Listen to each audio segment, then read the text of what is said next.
After understanding the integrated rate law equation for first order reaction and relationship between first order rate constant and half-life, we will solve some numericals based on that. For the first numerical, I am going to take a reference of our textbook, page number 137. Question number 4, sub-question 1.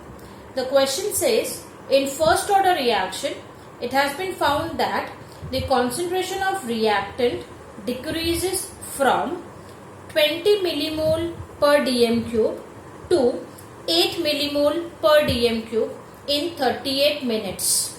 What is the half-life of the reaction? Means, based on the given question, what we understand that the given reaction is first order, first and foremost important thing.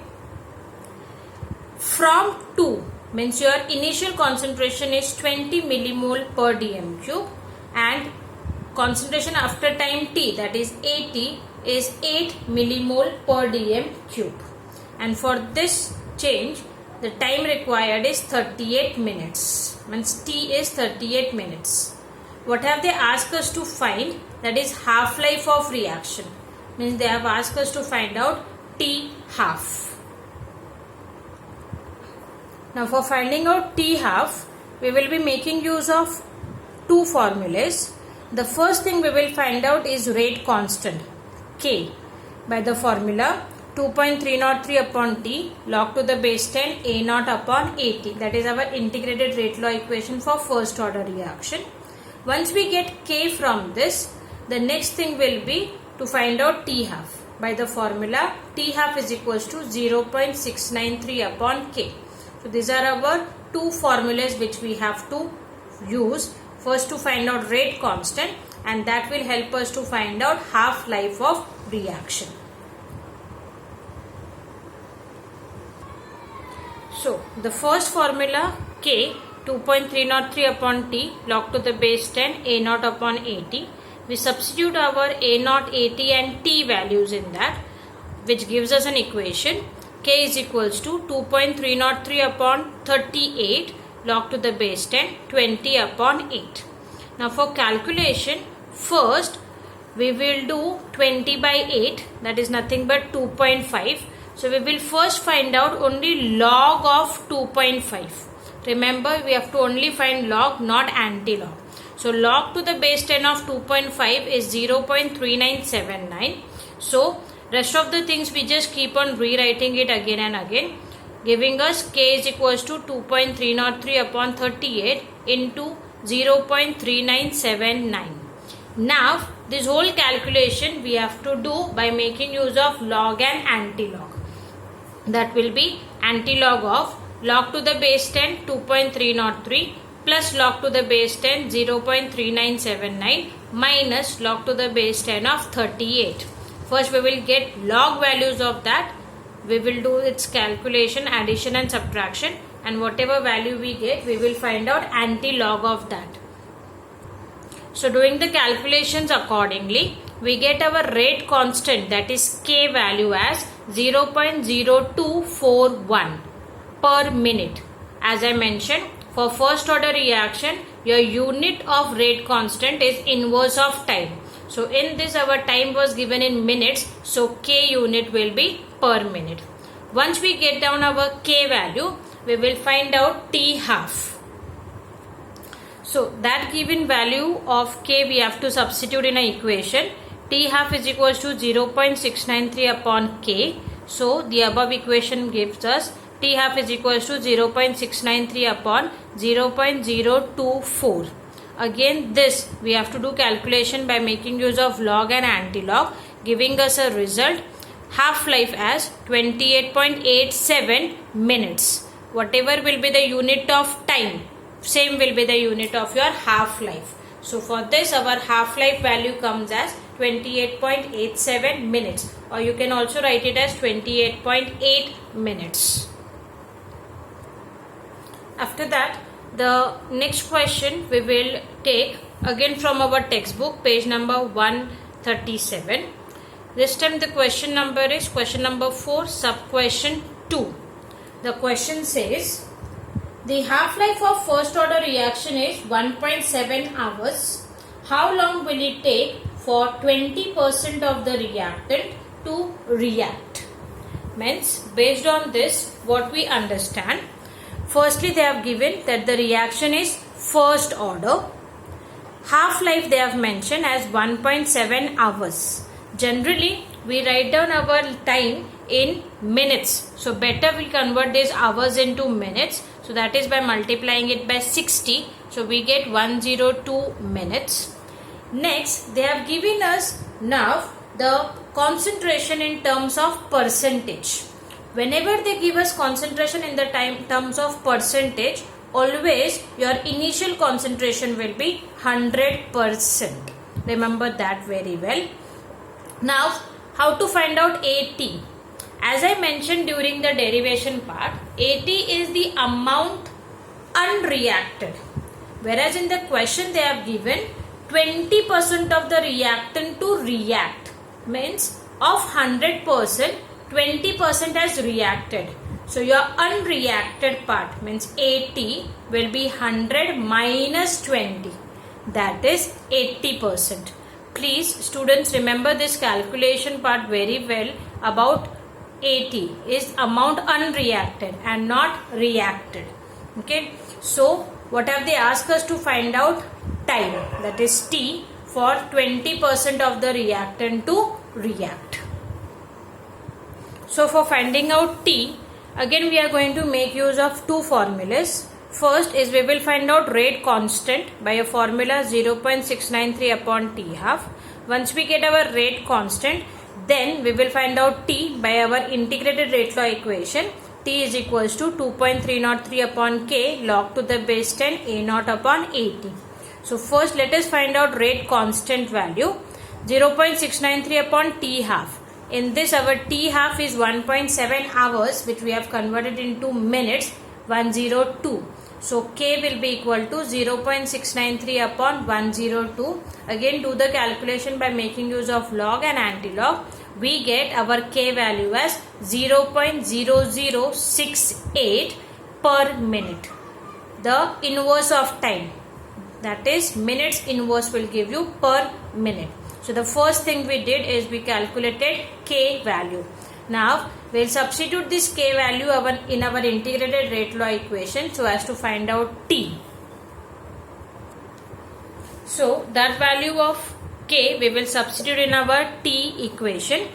T is equals to 2.303 upon K log to the base 10 A naught upon AT. So 2.303 upon 0.0068 into log to the base 10. Our A naught is 100% and AT is 80%.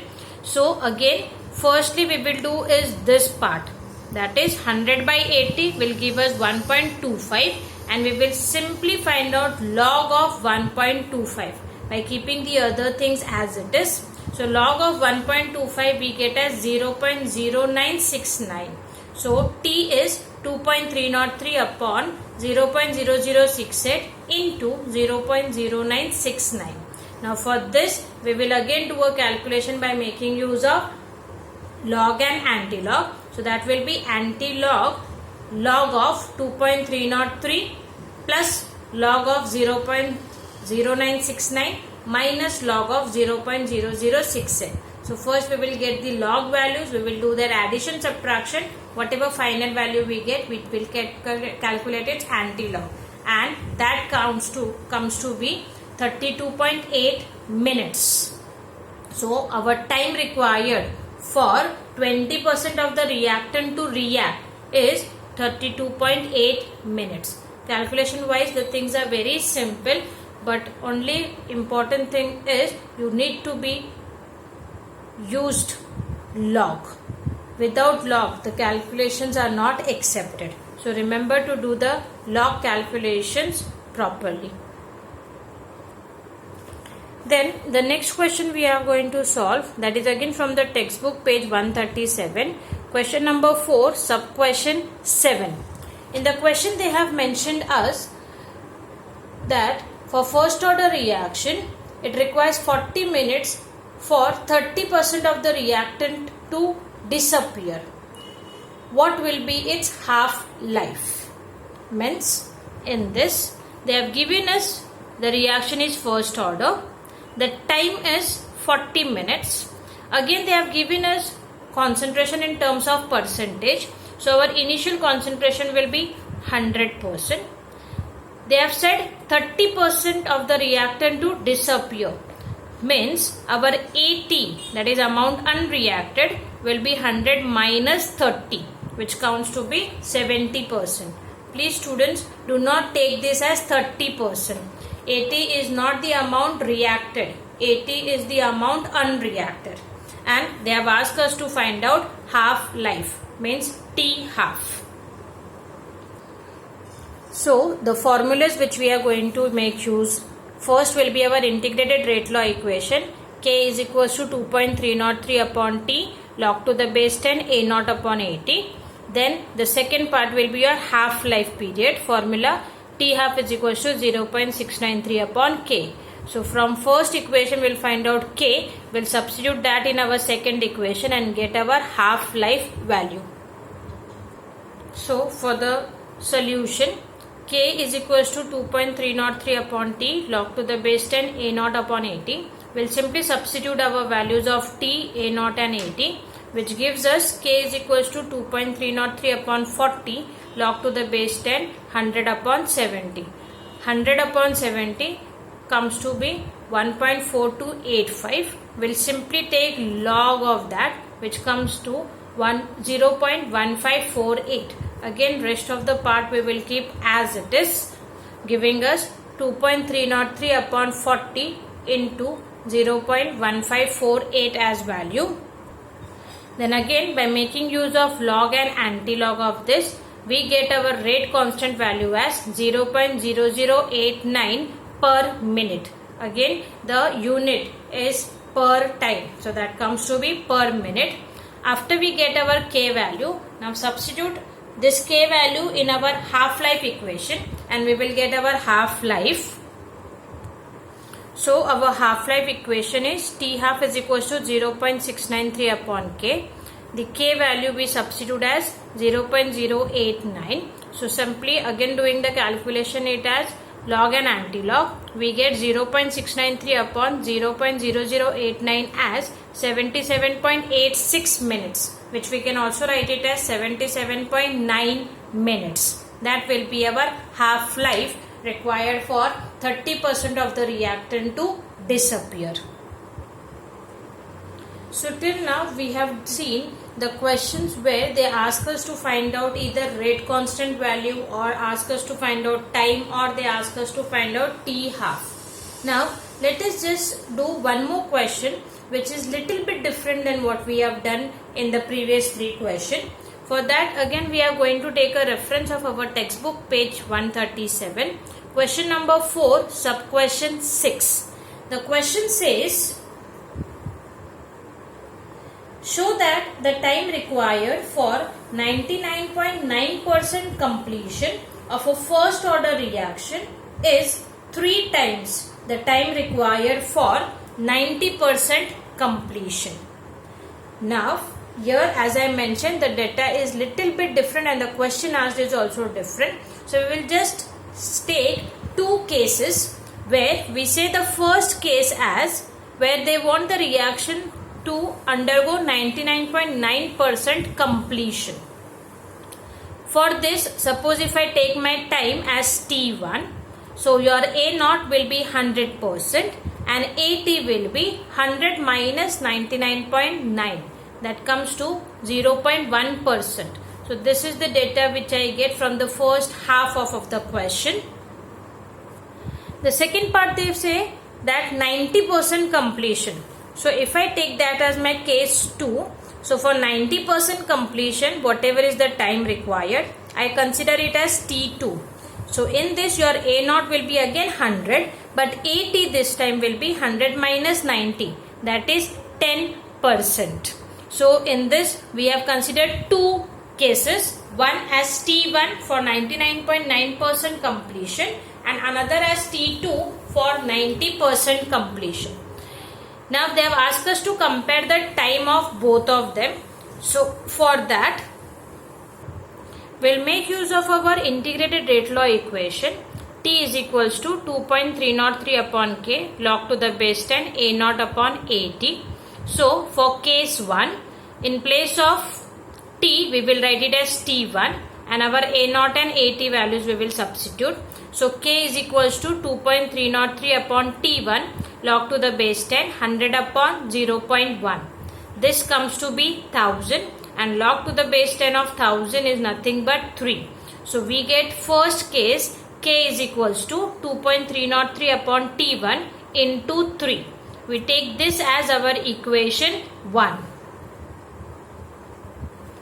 In our case 2, we will take our time as T2 and our AT value we will write it as 10. So the equation will give us K is equals to 2.303 upon T2 log to the base 10 100 upon 10. That comes to be 10 and log of 10 is nothing but 1. So K is equals to 2.303 upon T2. We take this as our equation 2. Now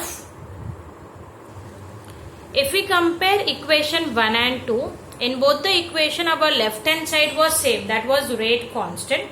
So that is why we can say our right hand part is also same. So we get 2.303 into 3 upon T1 is equals to 2.303 upon T2. So we just rearrange that, resulting as T1 is equals to 3 times of T2. Means this given equation explains that the time T1 required for 99.9% completion of first order reaction is 3 times the time, that is T2, required for 90% completion.